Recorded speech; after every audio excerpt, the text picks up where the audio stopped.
What's up, y'all? It's Luke with Owls TV. Whoop, whoop. Here today reporting to you about Delta-8 news.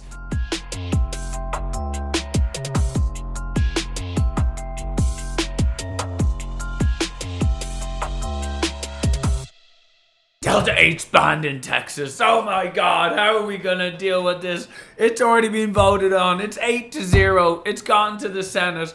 It's also gone through there. It's gone through the committee now, and oh, what do you know? It's actually totally legal still, and it didn't even make it through. And all the people who were like, Delta-8's illegal, it actually turned out that it's not.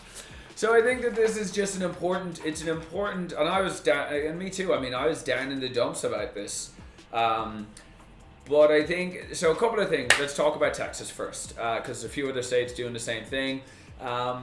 First things first here, I was actually talking to one of my wholesalers, CBD House of Healing, and I'll just read out to you what Texas was trying to do here. It talks about tetrahydrocannabinol, and it says, 1, that has a Delta-9 tetrahydrocannabinol concentration of more than 0.3% THC by a dry weight basis. That's the federal limit already, so no issues there. 2, that contains synthetically derived tetrahydrocannabinols as defined by the department rule, including synthetically derived acids, isomers, or salts of tetrahydrocannabinol. So first things first here, when I was talking to Brittany, the first thing we realized there, the department rule is basically talking about the DEA. And whatever the DEA says regards to synthetically derived cannabinol, tetrahydrocannabinols. But guess what? The IFR didn't mean anything. They don't make the law. So them putting this in is the same thing as when the IFR came up, and it didn't really change anything because synthetically, literally, I also asked, okay, well, what does synthetically mean? Synthetically means that it wasn't I'm going to butcher this now. It wasn't extracted with organic compounds. So again, what's organic? I mean, organic is such a broad term. And I mean, so if we're doing it with carbon, does that mean that Delta-8 would be legal in Texas? So anyway, that one was just like, I wasn't really too concerned about that one. The third one was here is that in any form, that in the form and quantity is packaged for consumer use is reasonably determined by the department, aka the DEA, to have an intoxicating effect. So we actually got that thrown out. Like that was, so before basically goes, voted in the House, goes to the Senate and House can't agree, goes to the committee, and basically what happened was the committee, when it came to the committee, the people who put it in to the House bill didn't even show up. So it just got thrown out. But this one here, before it even got to the committee, this was already taken out. And the main reason for this is that, like, who the hell decides on what's intoxicating? I mean, that literally comes back to like, okay, well, what if you're a 400-pound guy and you bought like a 3,500 milligram tincture, and you might happen to consume like half of that tincture to even get an effect.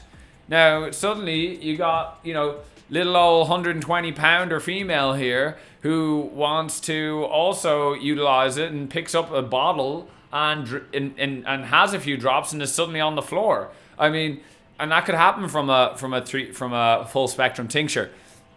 Is that person is that going to be deemed intoxicating and now like it's banned? I mean, it's just straight ridiculous. So we actually got that taken off, which is huge.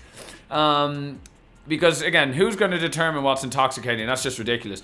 So that actually didn't even make it to the committee.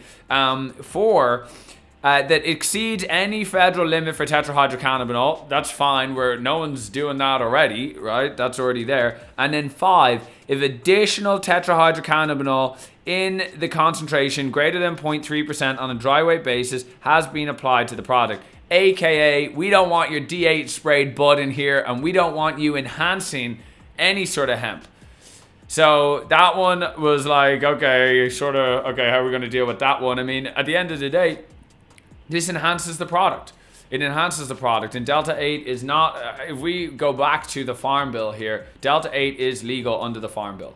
And so the fact that they didn't want it to enhance the product, they thought was crazy. But luckily, none of this even made it through because they didn't show up. So I guess they didn't really care that much. And not only that, you go over to Reddit, I mean, there's so many people calling their senators and calling their reps, and I think this is huge. We saw this in Delta-8. People want Delta-8. Like, I think this is clear. People want Delta-8. I mean, Alabama was going to be banned. Delta-8, Delta-10, not banned.